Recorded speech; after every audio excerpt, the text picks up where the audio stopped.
Hello friend, welcome to my YouTube channel और आप लोग देख रहे हैं आर्ट एंड स्केच ऑल। तो चलिए शुरू करते हैं।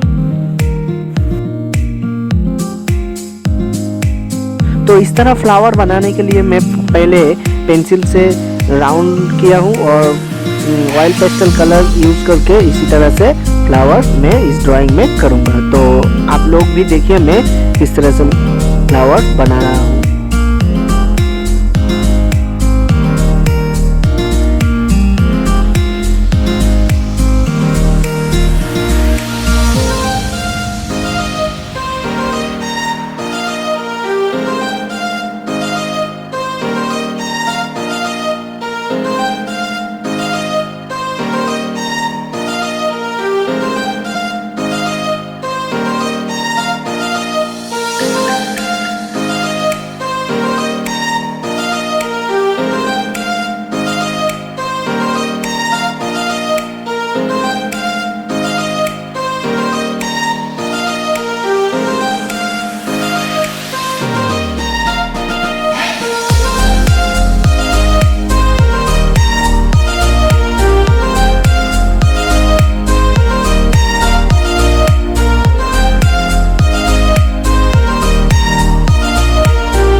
और जो भी फ्रेंड मेरे वीडियो पहली बार देख रहे हो वो प्लीज़ सब्सक्राइब कर दीजिए मेरे चैनल को, क्योंकि मैं हर रोज़ एक नया टॉपिक पे ड्राइंग वीडियो लाता रहता हूँ मेरे चैनल पे।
तो फ्रेंड वीडियो कैसा लगा नीचे कमेंट करके ज़रूर बताना, और वीडियो अच्छा लगे तो लाइक करना मत भूलिए और साथ ही साथ सब्सक्राइब कर दीजिए ताकि मेरे अगले वीडियो आपके पास जल्दी पहुंच जाए।